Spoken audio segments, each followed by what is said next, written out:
today I would like to talk to you about something to do with writing, obviously, and this is something that is extremely important in the writing process.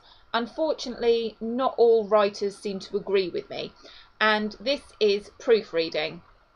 And I'm sure there's a lot of you thinking, well, obviously you have to proofread your work, but I'm sad to say that I have read a lot of things that haven't been proofread, and these do include novels that have been published, newspaper articles, things on blogs, news reports online, lots and lots of things that haven't been checked, and I find it very difficult to continue reading something and enjoying it if I have to prepare myself for mistakes. And once I've spotted one mistake, like I say, I just can't enjoy it. I can't carry on because I'm expecting more and more mistakes, and it is really, really frustrating as a reader to read something that just hasn't had any proofreading at all.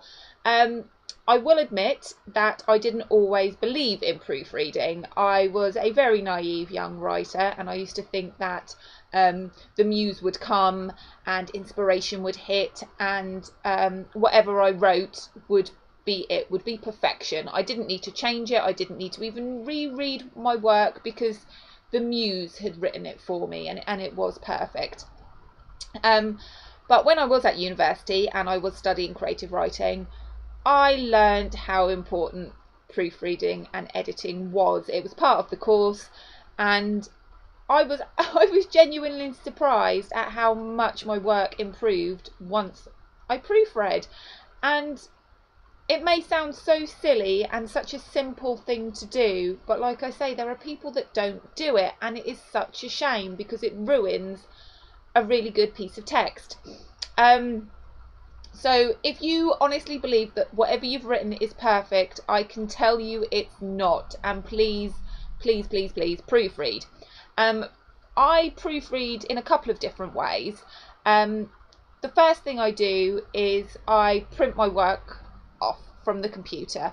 It is very difficult to spot mistakes on your computer screen. You've been sitting at your computer for ages to write your book, to write your story, whatever it is, and your eyes do get tired staring at a screen. It you know, things blur into each other, words just become squiggles on the page. It's not a productive way of editing.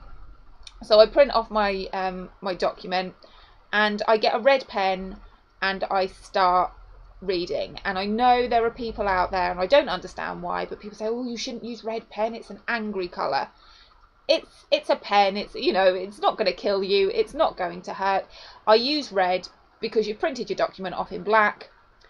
Red just stands out against the black, and when you're going back over your notes that you've written and all the corrections you've made, you want a colour that's going to pop out at you and be clear and easy to read, and red is that colour. And I think everybody should own a pack of red pens and use those specifically for editing and proofreading.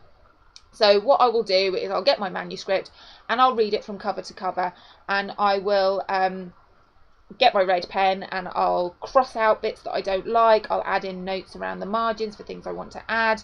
I'll make any corrections, so any spelling mistakes I find, punctuation mistakes, grammar mistakes, anything like that, I'll make my changes.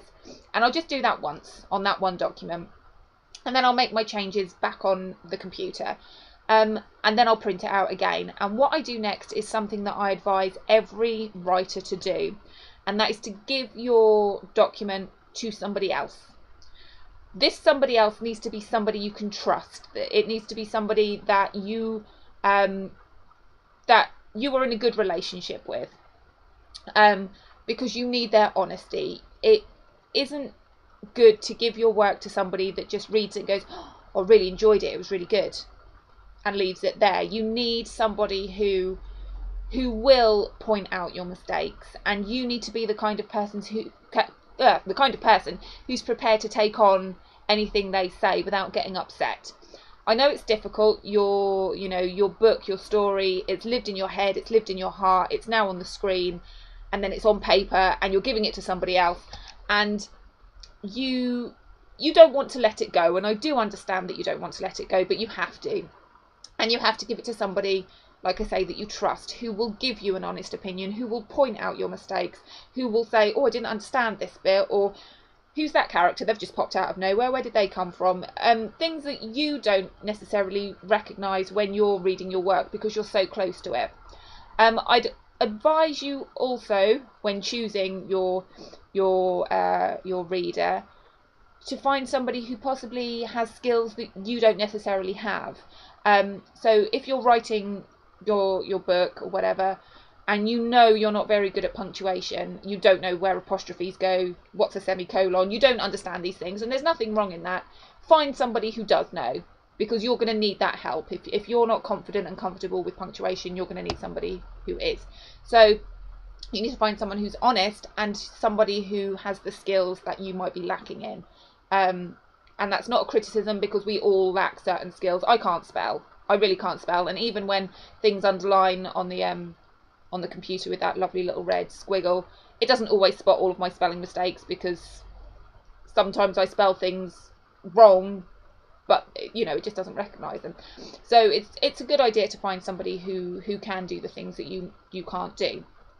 So what I do when I've printed out my second copy is I give it to my parents, and I can trust them completely. They've always been honest with me about my writing and very supportive, and they want to see me do well.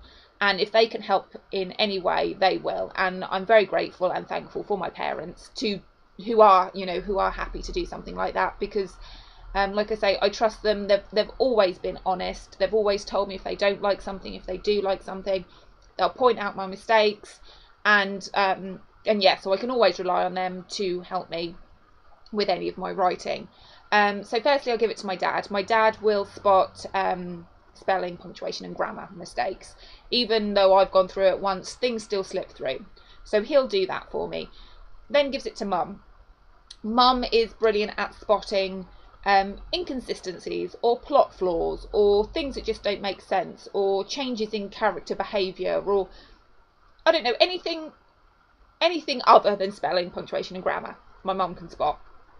So I've got a good team there with my parents, because their strengths lie in different places.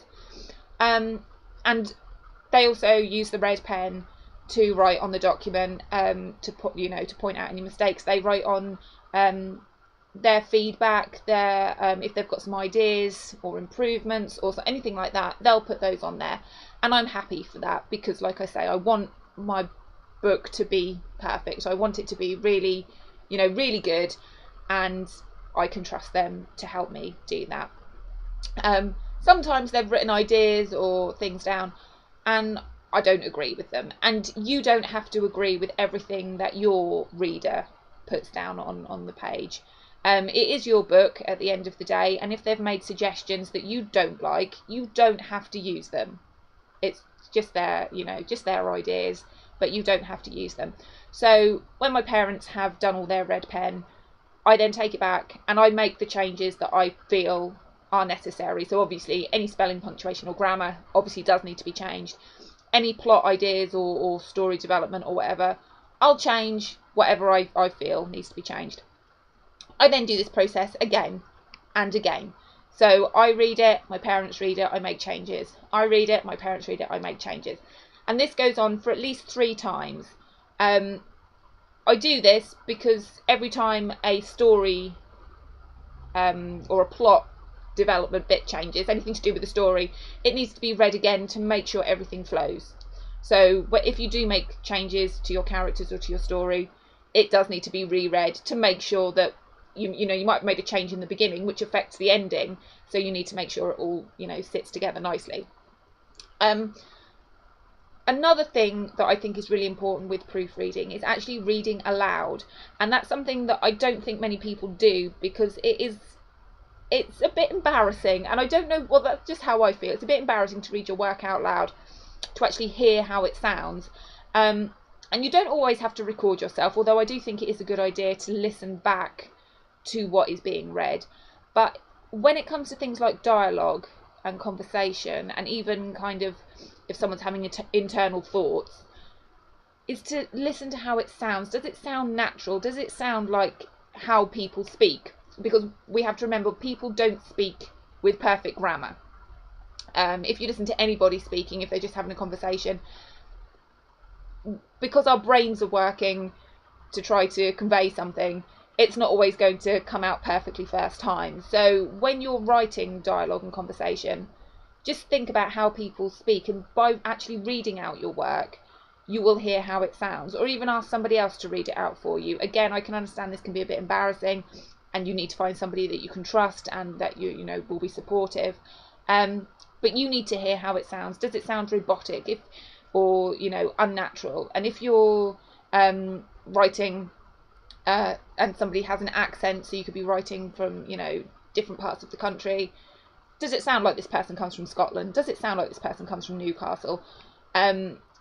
You have to, you know, you have to make sure it sounds like how they should sound.